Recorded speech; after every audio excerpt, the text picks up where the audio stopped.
given the rate my markers are going, probably if you submitted late as well. I've had a look at them in case you're interested. I think mostly everyone will be pretty happy, but a lot of people, particularly in the last question, made a couple little subtle errors which will just ding them down from 100%. I'll talk about this in a little more detail when it actually gets back, but if you got 28 out of 30, you should be very happy with that. It probably means that you treated the last question as just a series of inequalities rather than thinking about the geometry of the region itself, which led you to make a couple, at least one conclusion which wasn't fully supported by the algebra you did. Basically, if you get 28 out of 30, at least wait until I talk about it in class before you come and yell at me. And also be happy with that grade, because no. I was worried that that question was too easy for the final question of an assignment, and now I am less worried. So that's good. All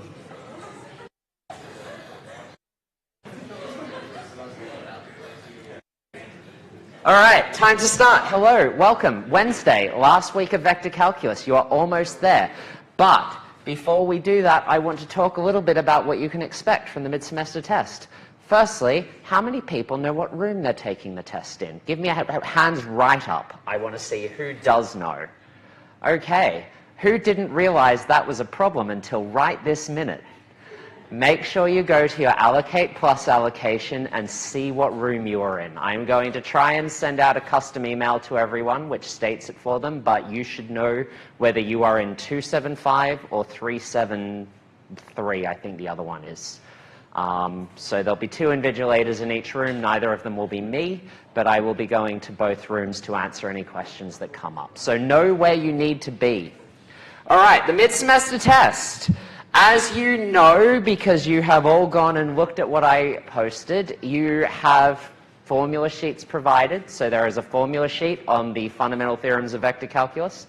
There is a formula sheet on important results from multivariable calculus. And there is a formula sheet called the which is a table of integrals. I used all 3 formula sheets when I was working through the exam, so you probably will too. The first question, I'm probably not going to give you a practice test because there's a lot of sort of pulling things together.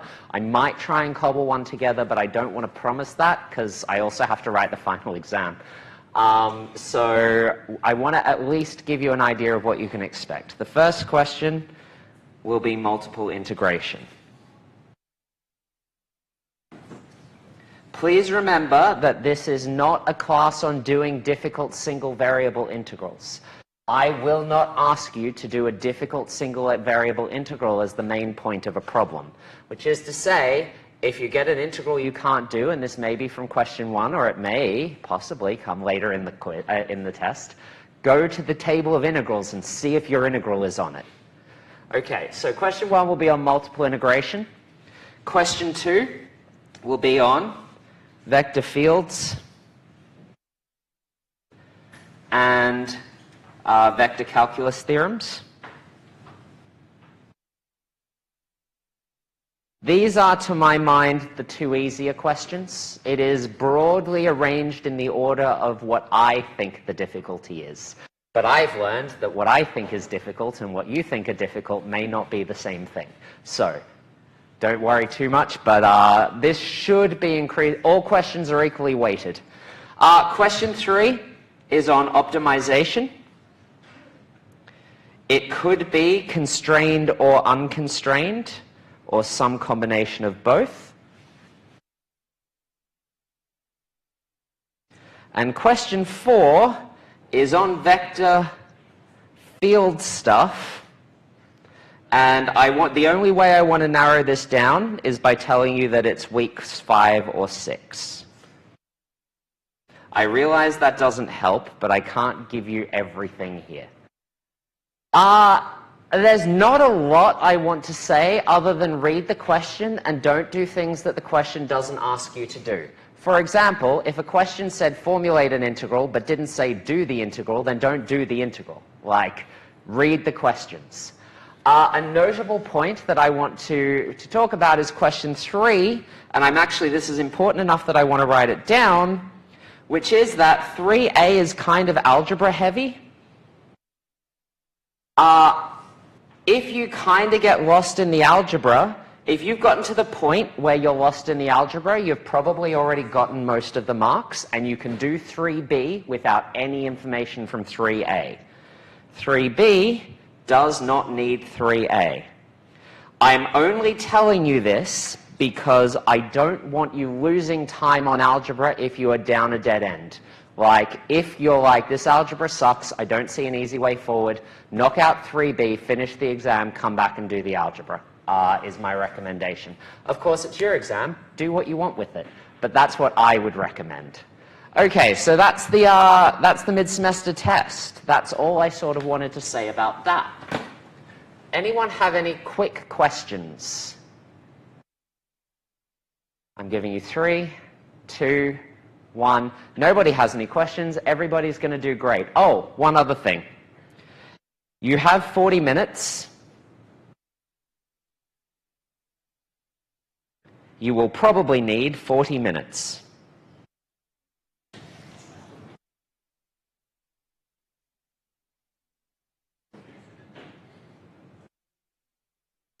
Okay, so like, come in ready to spend 40 minutes writing mathematics.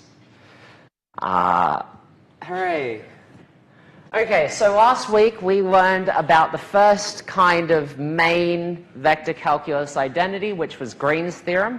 And we learned about 2 different forms of Green's theorem, the tangential form and the normal form, where the tangential form related the integral around a curve to the curl of the field, and that was the tangential component. And it also, with a little bit of trickery, related the integral around the curve in the normal direction to the divergence of the field.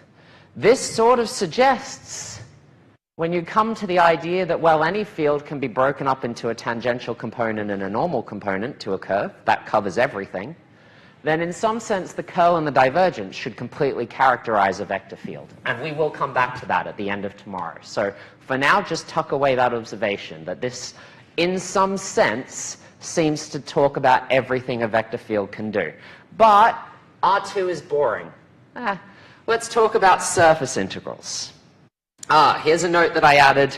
I went back and thought for 5 seconds about a question that I got asked and then did a quick double check. You can absolutely define flux through a curve that is not closed, and in fact we're going to do this for surfaces.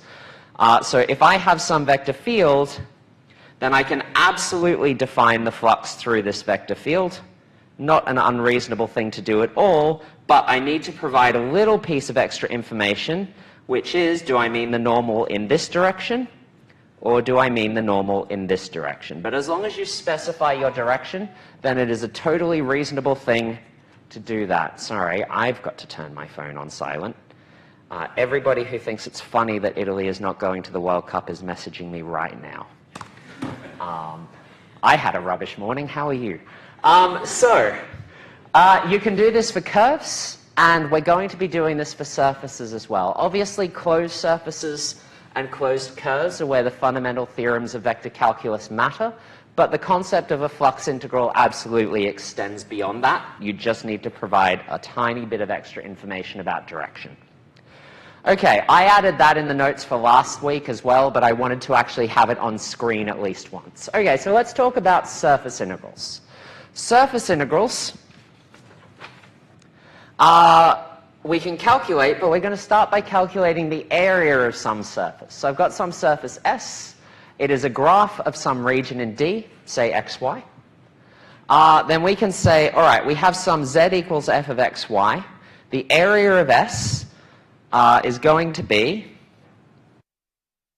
defined in much the same way. So we're not going to derive it, but the derivation is very similar to how you do an arc length integral. 1 plus fx squared plus fy squared dx dy. Instead of small bits of line, you think of small rectangles of area, and you get this derivation, which we define as, so this is a definition, as the integral over d ds. Remember, if I don't have anything in there, it's 1. And ds is the unit area. So what that means, i.e. when we write ds, we mean the square root of 1 plus fx squared plus fy squared dx dy. So the area of a tiny little rectangle on the surface of this, of an area element. This is not always particularly helpful, so I'm going to give you another way to talk about this. But this is fundamentally what a surface integral, the integral of the area of a surface. And this is great. I can give you any horrible shape. As long as it's a graph of a function, you can calculate its area. All those painful trigonometry formulas you learned in middle school, you can derive them this way, if you wish. I don't. But we talked a lot about parametrization, and often surfaces are given to you in parametric form. This will be very helpful in allowing us to move between different representations of the surface. We will actually write the fundamental theorems out in this language, but it's not the best way to do them. So I want to bear you in mind that the parametrization of surfaces is more of a tool than the fundamental idea. However, it allows us to talk in a little more detail about these tangent vectors. So if I've got a point, x of uv, y of uv, and I have z of uv, which is on the surface. In that case, I have a lot of different tangent vectors. I might have a tangent vector going in this direction, and a tangent vector going in this direction, and I'm going to call this tu, because that's the tangent vector in the u direction, and I'm going to call this tv, which is the tangent vector in the t direction. And because of the way tangents work, I also have a normal vector, and that is going to be tu cross tv, because the cross product really is a way of constructing normal vectors. So I have tu, and because of everything we learned in week 1 or 2, the tangent vector in the u direction is the derivative of, so this thing is, when I refer to x bar, I mean this vector here, dx bar du, so that's equal to xu, yu, zu, and the tangent vector in the v direction, partial u, partial v, is equal to xv, yv, zv. So we just need to start juggling a few more quantities when we talk about surfaces. These give me tangent vectors in u and v, and the normal vector is a direct calculation, tu cross tv. So because of the way cross products are constructed, they have one very, very important property, which is that the area of the rectangle constructed by taking the tangent vectors as edges is equal to the magnitude of the cross product. Because recall, that's what the definition of the cross product really is. It is a direction that is, it is the direction that is perpendicular to both tu and tv, and its magnitude is the area of the parallel pipette which takes tu and tv as its edges. And what you realize as you study these transformations more and more is that is a very fundamental quantity, because that represents the way the space changes under the transformation from xy to uv.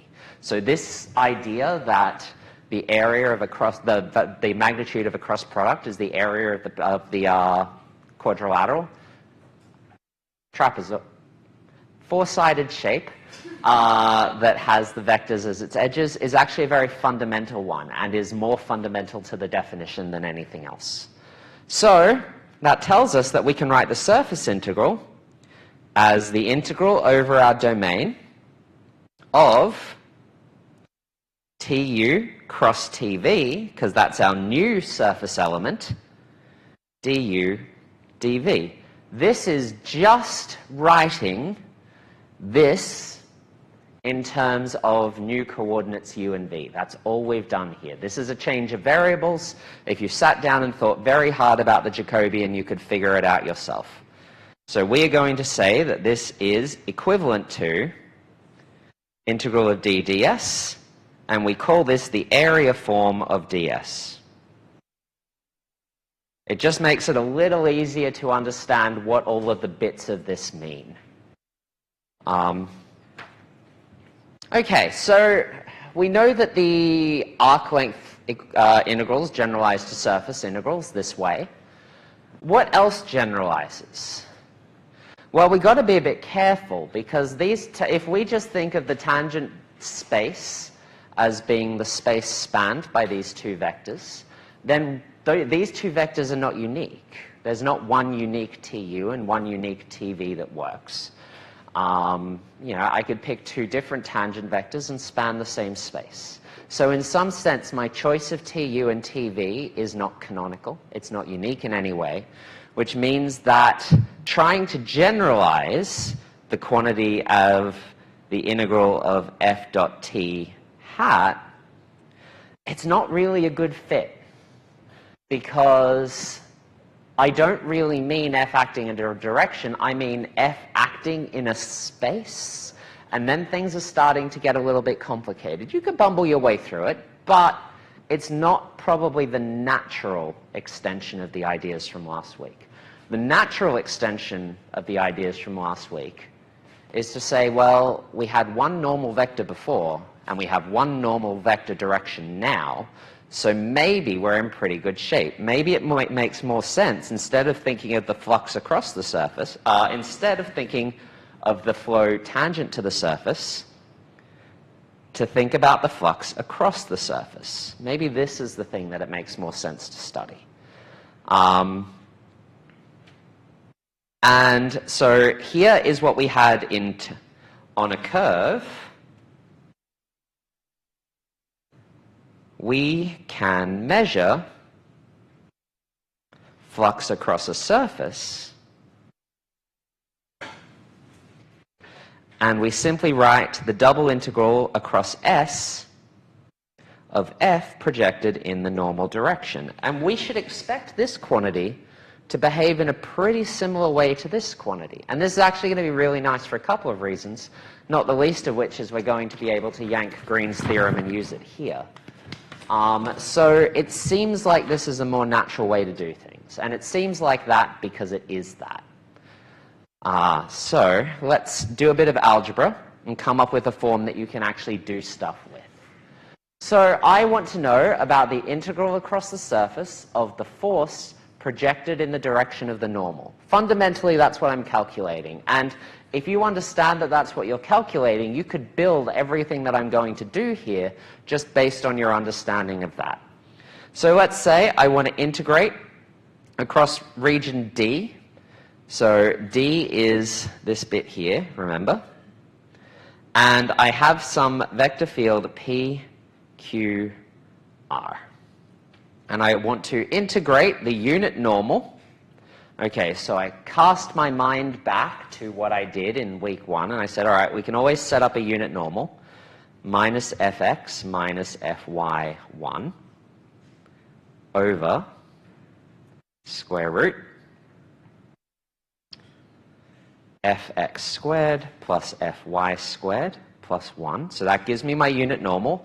And then I've got an area element, which we just argued was 1 plus fx squared plus fy squared dx dy. So it's a bit of a mission, but let's remind ourselves what the bits are. F is this stuff here. My unit normal is this stuff here.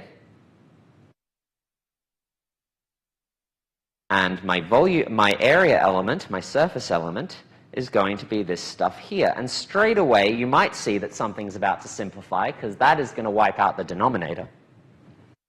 So if I expand all of that out, I get the integral over my region D, which is the region on which my graph is defined, of minus fxp minus fyq plus r dx dy, which I just got by expanding out that dot product. No tricks, no identities, just the dot product.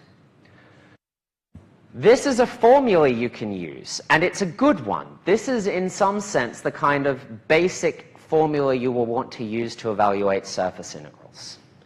If you have a surface parameterized by u and v, we can cast our mind back to what we did just a moment ago, and we can find that this is equal to PQR doesn't change. But now our unit normal vector is TU cross TV over the norm of TU cross TV. Okay, so there's my unit normal. And recall that my area element was TU cross TV. So I get TU cross TV, du dv. And I have all the same bits as before. So here is my force. Here is my unit normal. Here is my surface area element, which by exactly the same cancellation, not a coincidence, just churn through the algebra and you can see this yourself, dotted with TU cross TV, du dv. That is how we can calculate that. And we call this the surface integral of a field F over S, or the flux of F across S. Now we have to be careful. Remember, there are two possible ways this normal can go. It is just as reasonable to define the normal going back in this way. So you have to be clear about what your normal direction is. In this case, I drew it. If there is any ambiguity, state your normal direction, and then you're in pretty good shape. Because obviously, flux is defined with respect to a direction. It's the flow across a surface in a direction. If the flow across the surface this way in total is 1 unit, then the flow across the surface this way is -1 unit, because flow has a direction. So that is flux. Let's do an example, because this is a big new idea, and it's a lot easier when you see it in action. I'm going to find the surface integral of F, where the field is x, y, z, over the upper half of the unit sphere. Nice, simple, straightforward. So we have a graph, and that graph is z is equal to 1 minus x squared minus y squared. In case you've forgotten, that is because z squared that is because x squared plus y squared plus 1 equals 1. Plus z squared equals 1. I got there. Is the equation for a sphere. Okay, so let's actually do the calculations. Let's put all the bits in together. There's no need to worry about a parameterization. I've given you this in x and y, so we're going to do this in x and y. So this is... have you seen this symbol H plus before? H plus is the positive hemisphere. Guess what H minus is? Yeah. Okay, good. Just making sure.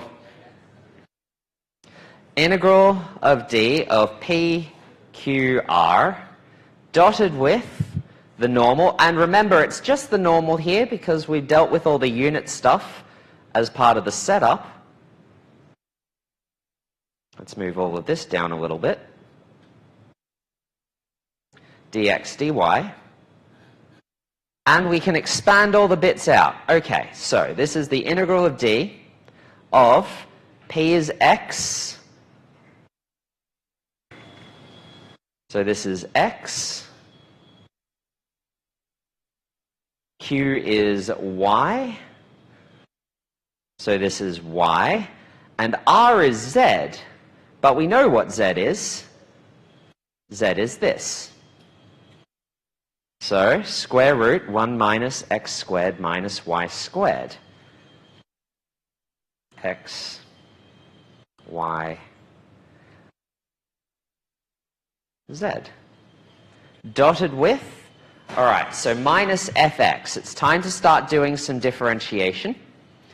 So what is fx?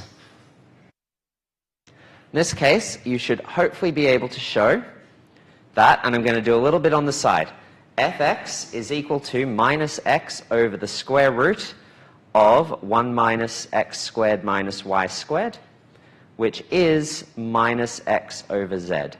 And you can show that for fy and fz as well, so I'm not going to do all of them, but I get minus the square root of x over 1 minus x squared minus y squared. I get minus y over the square root of 1 minus x squared minus y squared. And I get 1. Good. Dx dy. This is just algebra based on this definition of f. That's all that is. Yes? Wait, sorry, I'm a little confused because in the bracket you have negative f of x, and then you said f of x is negative x, and so it's negative. It is entirely possible that that negative is not supposed to be there. In fact, that negative is not supposed to be there. Give me 1 second, please. Half minus a half. That negative isn't meant to be there. Good. Oh, no, it is. Right, there's a minus sign somewhere. Just going to do a quick... Oh, yeah, no, you're right. This negative shouldn't be there. Okay, that's good.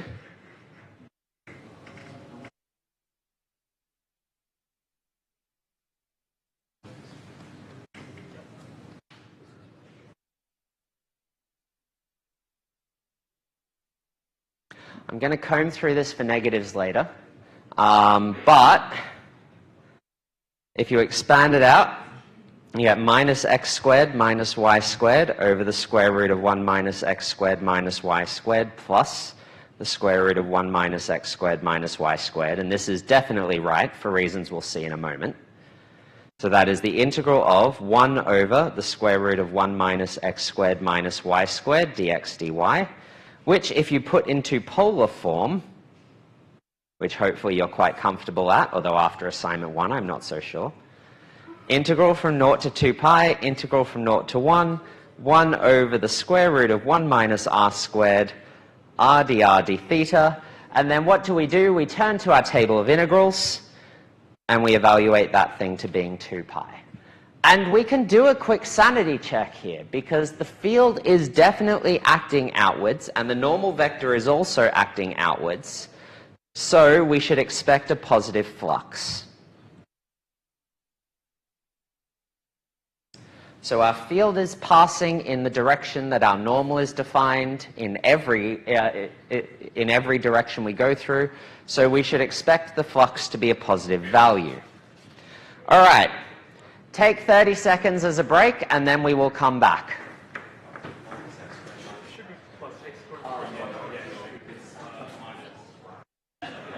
In which line?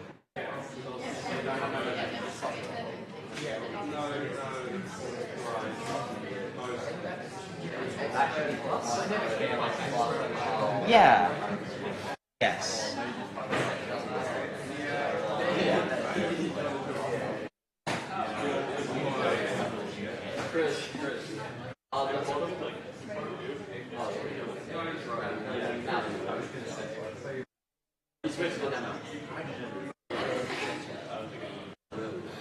All right.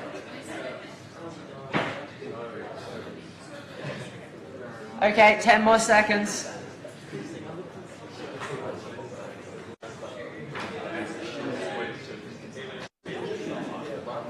Okay, let's keep going. All right, let's do a relatively simple example that builds on this. As before, but the entire sphere. You can do exactly what you did before, but we have to be very careful with the... You can do exactly what we did before, but you have to be a bit careful. So, integrating the upper half is exactly the same. So it is 2 pi plus whatever the integral is, pointing through the outward normal. Okay. And this is, of course, as I mentioned, h minus. So z is equal to f of xy, which is equal to minus the square root of 1 minus x squared minus y squared. Okay. So if you do this integral, then, as before, we let n be minus fx minus fy, 1, all over the square root of fx squared plus fy squared plus 1, which is equal to 1 over the square root of fx squared plus fy squared plus 1 times by, make sure, I guess this is positive square root of 1 minus x squared minus y squared, y over the square root of 1 minus x squared minus y squared, and 1. But this is a bit of a problem because that actually gives me minus 2 pi when I do this integral. So the total flux comes out to be 0. But that can't be right because the flux is passing through the surface no matter which way I go in the same direction. So we seem to have run into a bit of an issue. This tells me the flux has to be positive. This tells me the flux has to be 0. Can someone tell me what's gone wrong? Yeah.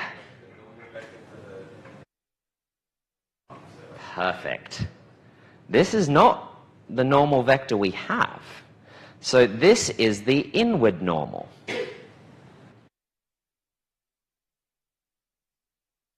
If you just rely on pushing symbols around, you might not catch this. You need to think about the geometry that you're looking at. If you change the sign to get the outward flux, so we say the integral over minus half of f dotted with minus fx. Oh, let's actually say that this is fx fy minus 1 over the square root of fx squared plus fy squared plus 1 ds. Then you will get 2 pi, which means your total flux will be 2 pi plus 2 pi, which is 4 pi, as the symmetry in the problems suggested. Always keep an eye for symmetry in problems. It gives you hints when things are going wrong. Yes? It's supposed to be negative. Probably. At this point, we need to move on. Like, maybe. Point being, pay attention to the direction of your normals. A smarter way, though, is to not have to worry about this at all, because this really came about because our f changed discontinuously, or our f didn't, but our representation of f did. So what we need to do instead is say, well, look, maybe if I want this to be easy, there's a very natural set of coordinates to evaluate something on the surface of a sphere.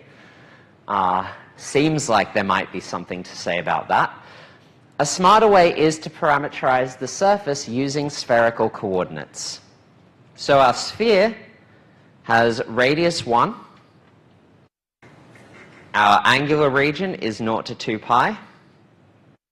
And our other angular region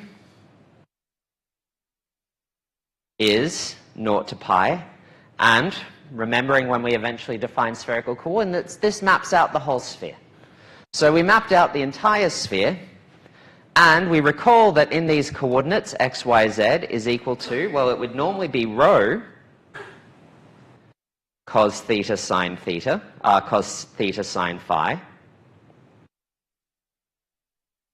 rho sine theta sine phi,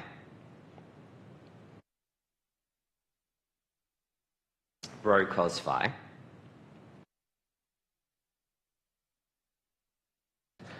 But of course we have rho is equal to 1, so this is even simpler. So we're going to say that our new region is going to be integrating over some domain, 0 to 2 pi, 0 to pi, and this is quite nice. This maps to s squared, and there's no need to split up our domain. It's a rectangle. Everything is going to be incredibly sensible and obvious in terms of the radius. So I'm going to say, all right, what have we got here? We've got a parametrized surface equation, where our parameterization is taking our rectangle in theta and phi and mapping it to some x of theta phi, some y of theta phi, some z of theta phi. So this is exactly the second kind of surface integral we were talking about, the one where the surface is parameterized. And that means that we should construct our integral in terms of our unit tangents. Easy enough to do. X theta, y theta, z theta is equal to minus sine theta. If there is a sign error here, I just don't want to know about it. Cos theta cos sine phi 0. And the tangent vector in the phi direction is cos theta cos phi, sine theta sine phi, cos phi, and minus sine phi. Which means we can just start to put the bits together. Now, this is a bit gross. You can work this in your own time. But t theta cross t phi is equal to a few trig identities later, cos theta sine squared, sine theta sine squared, cos theta sine phi. You should check that this is outwards.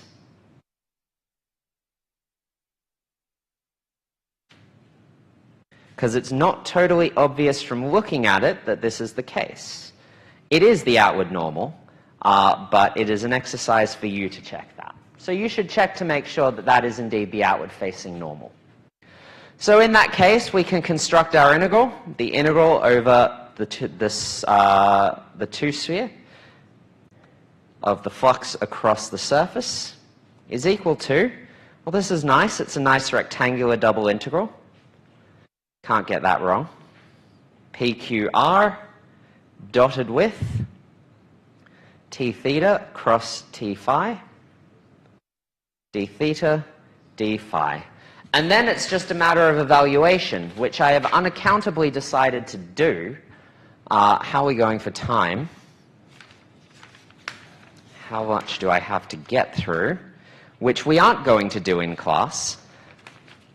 But if you go and you evaluate this integral, so on rho equals 1, you've got this value for f, and you've got this value for t theta cross t phi, which is just stuff we had on the previous page.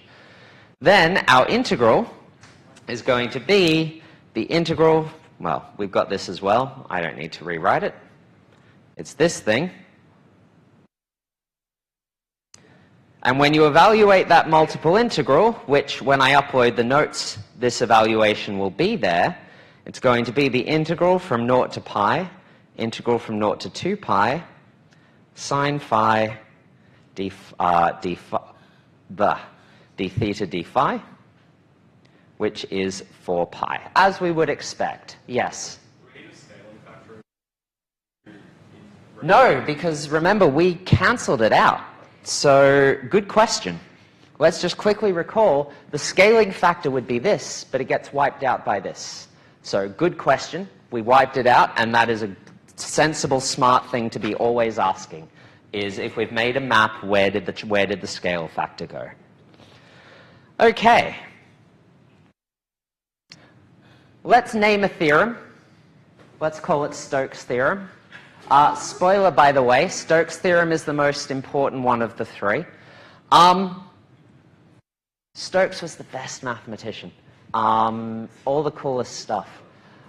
So, if D is a region in a plane to which Green's theorem applies, so all of the conditions, I had cause once to go through some of Stokes' letters from the mid-1800s looking for a result which he wrote, because that's how they used to send these results around.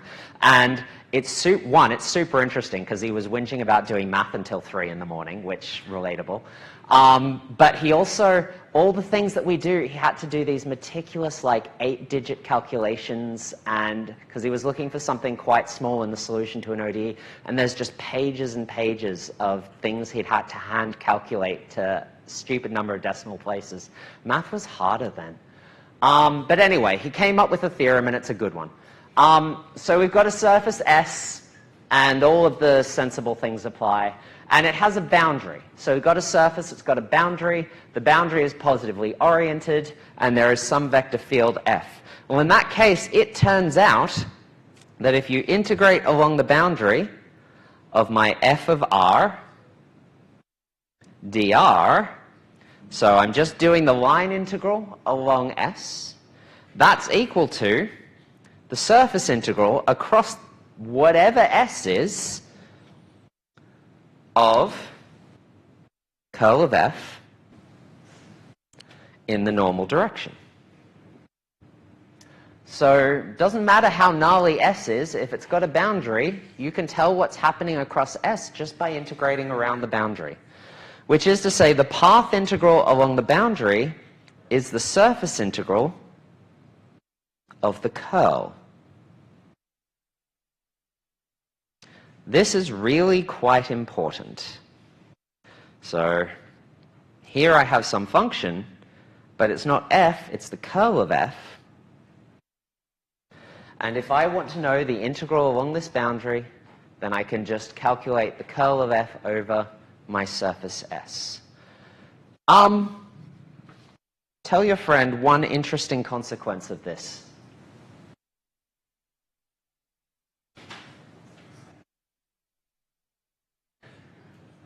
In fairness, that quietness was what I expected. A lot of different S's have exactly the same boundary.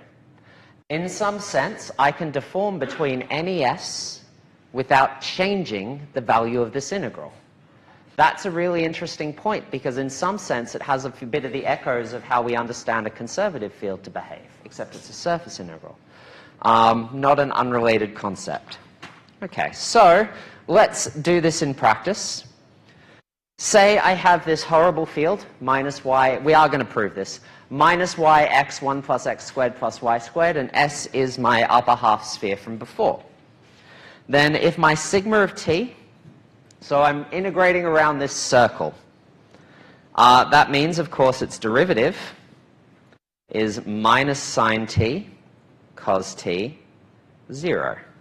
Okay, so if I want to integrate around the boundary of this region, all right, that's going to be the integral from 0 to 2 pi of minus y x 1 plus x squared plus y squared, dotted with the obvious normal vector here, minus sine t cos t 0, dt, not normal vector, tangent vector, which, okay, if we expand this out, we've got to put in, so y is equal to sine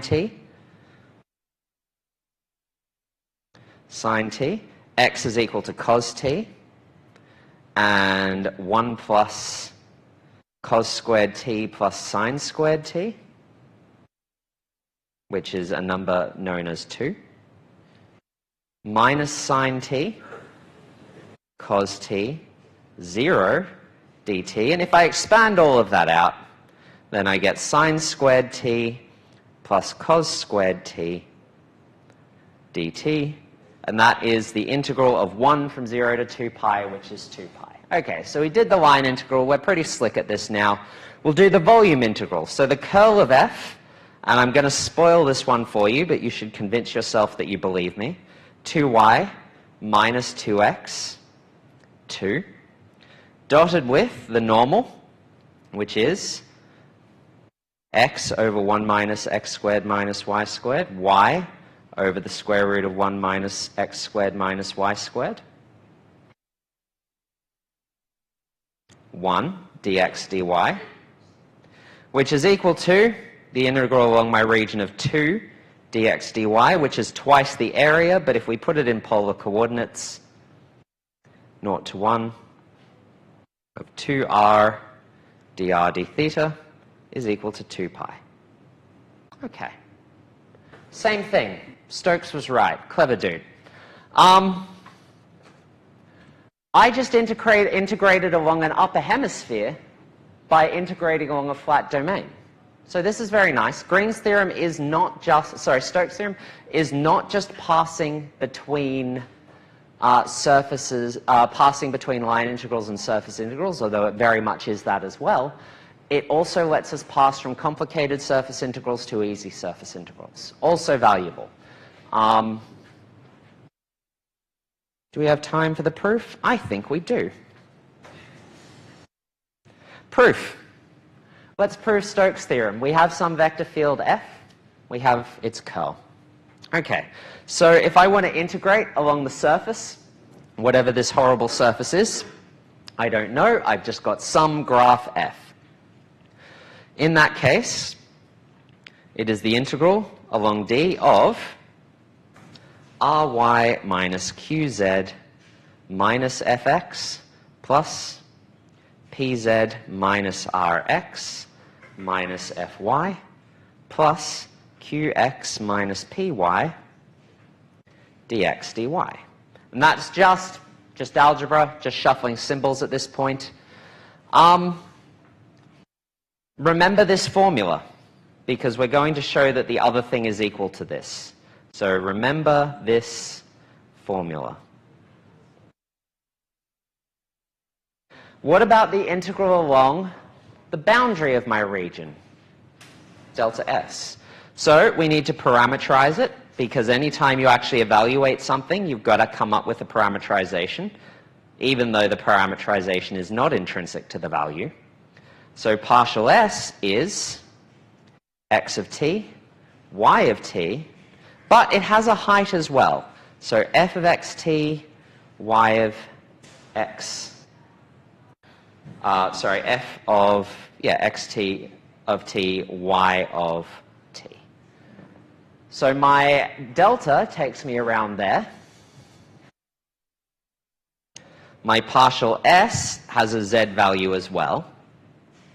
And my surface has that partial S as its boundary. So that's the structure we're working with. The integral around delta S is going to be, in terms of whatever my parameterized coordinate is, the integral from some a to b. So that's my interval. Let's say that t goes from a to b. Of, if I expand this out, I get p dx dt plus q dy dt plus r dz dt. And I'm going to exploit the fact that from the chain rule, dz dt is equal to fx dx dt plus fy dy dt. The chain rule never goes away from this stuff because it is very intrinsic. So you very rarely get a result in vector calculus that doesn't lean on the chain rule somewhere. Okay, so that's the integral from a to b of p plus r fx dx dt plus q plus r fy dy dt all dt. So nothing yet other than algebra, just moving symbols around, applying the chain rule once. And that gives me, written as a differential form, p plus r fx dx plus q plus r fy dy. Remember, this is one of our standard differential forms from before. If you like, the dt's cancel, and if you don't like, we apply the rules we need to get a differential form. Okay, so now we need to look at this form and then apply our second favorite theorem. So this is the last line from the previous page, no change. Green's theorem tells me that this is going to be equal to, if this thing is m, and this thing is n, then I'm going to use Green's theorem in its divergent form.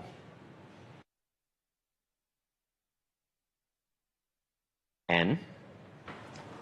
Green's theorem tells me that the integral around the boundary of this quantity is equal to nothing more than the integral over the domain S, the domain D, and remember, D is just in 2 dimensions, so we can apply Green's theorem here, of nx minus my dx dy. Writing it in this form allowed us to take this weird thing in R3, project the region down into R2, and then use vector calculus stuff we already have. Now, be careful. Partial x of p is equal to partial x of p of, let's remember this is x and y and z, but z is f of xy.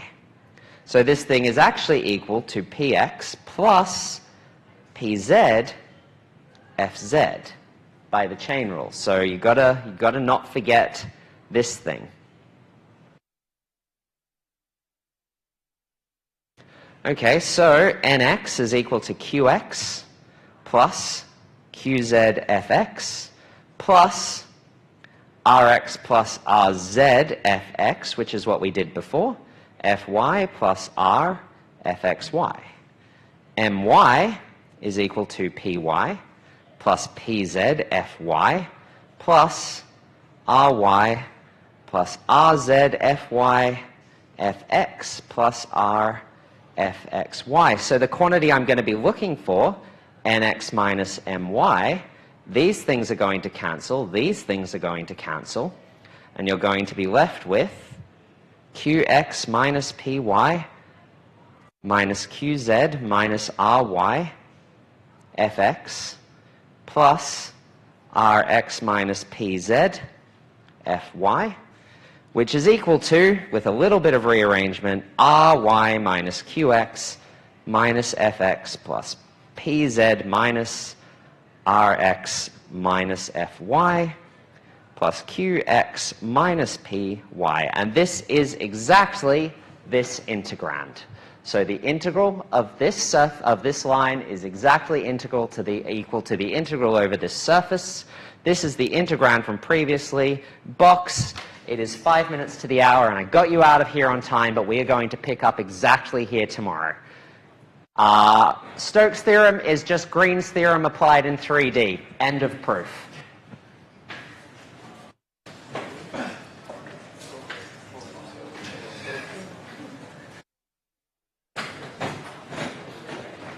The notes I upload will be neater. I was very conscious that I was running out of time. I apologize. My penmanship is not this disastrous normally.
I just wanted to ask about the three-dimensional curve. We're basically doing sort of something like this, right?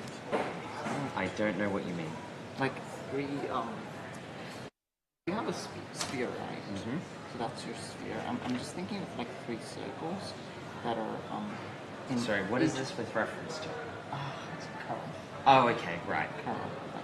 So that's like the three circles in each of the three planes. And we're basically taking sort of the line integral with respect to each of these circles. And then taking that and then reducing the radius of circles. Yeah, got to be a bit careful about intuition like this with curl. It's not always nice. The best way to think of it is each one of those circles will have a rotation. There are two circles, not three. Yeah. Because what you actually do is you sort of add the rotation overall to get an overall rotation. Sorry, are we talking about the concept of curl? Yeah, so think about what the force in one direction and the force in the other direction would do overall to the sphere. If this one is maybe circulating this way and this one is maybe circulating this way, then overall the sphere is not going to be doing this. It's just going to come up with some sort of total rotation, which is this rotation in the y direction and this rotation in the x direction. And you only need two to fully characterize this, and it will come up with its own axis of rotation, which is pointing in a direction. But if you just look at the sphere, it will just be spinning around one single axis. It's just that the axis will be some part of this direction and some part of this direction. Do you need a third one? Yeah, you do. So I think, you do need that because one, the normals are going to be like you need three normals. Yeah, right? yeah. So you do need the three, and it is some sense the sum of the rotation in those three directions. Yeah.